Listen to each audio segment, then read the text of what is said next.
প্রথমেই শঙ্কর ঘোষ আপনার কাছে আসতে চাই। আমি কিছুটা আমাদের প্রতিনিধি বিট্টু ওখানে ছিল এবং যেহেতু আমাদের লাইভ স্ট্রিমিং হয় না অ্যাসেম্বলিতে, আমরা কিছুটা রিক্রিয়েট করেছি এবং সেটা আমরা পাশে, আপনি যখন বলছেন পাশে চালাচ্ছিও।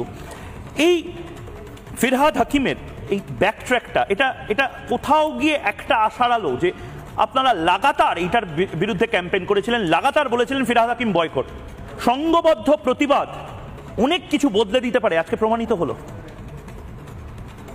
ধন্যবাদ ময়ূক। যেহেতু এই পুরো ঘটনাটা বিধানসভার ভেতরে দেখবার এবং তাকে সামনে থেকে নেতৃত্ব দেওয়ার কারণে প্রথমত আমি বলি যে আমার কিছু অসুবিধে আছে, ব্যক্তিগত অসুবিধে। সেটা হচ্ছে আমি সবাইকে খুব সম্মান করি, যাকে নিয়ে এই বিতর্ক তাকেও আমি সম্মান করি, কিন্তু সেই সম্মান দিতে গিয়ে আজকে হঠাৎ করে আমার মনে হলো যে হিন্দুরা আজকে এই সম্মান দেওয়ার প্রবণতার কারণেই আজকে কোণঠাসা কিনা এইটা আমি জানি না। মানে আমাকে দিয়ে অন্তত আমি বিচার করি যে আমরা সবাইকে সম্মান দিই, কিন্তু তারা কি সম্মানের প্রাপ্য? ধরুন আজকে আমার বিরোধী দলনেতা শুভেন্দু অধিকারী মহাশয় তিনি চ্যাপ্টারটাকে ক্লোজ করে দিয়েছেন এবং আমি একজন বিধায়ক হিসাবে আমার দলনেতাকে শ্রদ্ধা করি, সম্মান করি, ফলে সেই জায়গায় দাঁড়িয়ে চ্যাপ্টার ক্লোজ। কিন্তু একবার যদি ফিরহাদ হাকিম সাহেবের বক্তব্যটা পুরো শোনা হয় তাহলে আমার মনে হয়েছে যে বিষয়টিকে সমাপ্ত করবার জন্য ফিরহাদ হাকিম সাহেব যে বক্তব্য রেখেছেন নিশ্চিতভাবে সেটা চ্যাপ্টার ক্লোজ করবার মতন। কিন্তু ফিরহাদ হাকিম সাহেব আজকে কিন্তু নিজের সম্মানটাকে আরও বাড়াতে পারতেন। আমার মনে হয় ফিরহাদ হাকিম সাহেব সেই জায়গাটি মিস করেছেন। কেন আমি বলছি মিস করেছেন? তিনি বারবার করে একটি কথা বলেছেন যে আমি ধর্মনিরপেক্ষ, এবং উনি আমার নাম করেও বলেছেন যে শঙ্কর তুমি কি মনে করো না? তখন প্রশ্নটা হচ্ছে যে আমার মনে করা না করা নয়, প্রশ্নটা হচ্ছে আপনার কাজের মধ্যে দিয়ে কি সেটা স্ফুরণ হচ্ছে? ওনার তিনটে বক্তব্য পশ্চিমবঙ্গের মানুষের কাছে ওনার মতন ব্যক্তির কাছ থেকে আমরা এক্সপেক্ট করিনি। এক, মিনি পাকিস্তান; দুই, half of the Bengal will speak in Urdu; third, অন্যান্য ধর্মের মানুষ দুর্ভাগা। আমি মাঝে মাঝে ভাবি এই কথাটাই যদি ঘুরিয়ে অন্যরা কেউ বলতো যে ওনারা দুর্ভাগা, তাহলে এই রাজ্যের পরিস্থিতিটা কি হতো?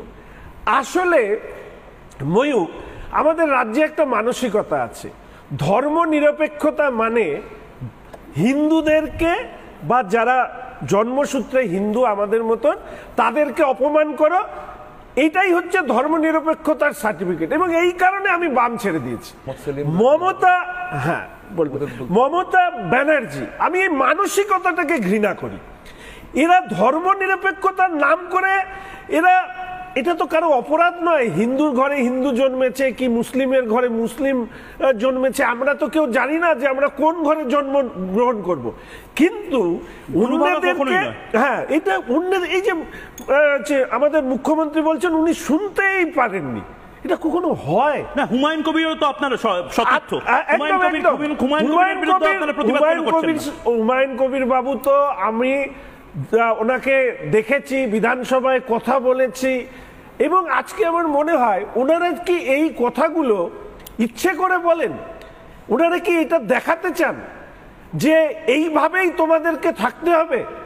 আজকে যদি আবার বলছি এই কথাগুলো যদি আমি উল্টোটা বলতাম, জাস্ট এর উল্টোটা, আমার অভ্যেসে নেই বলে আমি বলতে পারি না যে তোমরা এখানে কম, আমি তোমাদেরকে ভাসিয়ে দেবো, ঠিক, তাহলে আমার প্রতি কি আচরণ হতো? ভয়ঙ্কর। এবং সেই জায়গায় দাঁড়িয়ে আজকের দিনে দাঁড়িয়ে আবার আমি বলছি যে পশ্চিমবঙ্গের মানুষ কেউ ধর্মকে বিশ্বাস করতে পারেন, না করতে পারেন, কোনো ধর্মকে ভালোবাসতে পারেন, কিন্তু দয়া করে এই ধর্ম নিরপেক্ষতার সার্টিফিকেট লাগিয়ে বাম আর তৃণমূল কংগ্রেস যে হিন্দুদেরকে যেভাবে অপমান করেন তার বিরুদ্ধে রুখে দাঁড়ান, না হলে আরে শঙ্কর ঘোষ থাকবে কি থাকবে না বড় বিষয় নয়, সময়ের সাথে সাথে আমাকে আপনাকে সবাইকে চলে যেতে হবে। কিন্তু একটা কথা আমি বলতে পারি, ফিরহাদ হাকিম সাহেব একটি কথা বলেছিলেন গেট আউট, আমি আর আজকে বিষয়ে ঢুকছি না।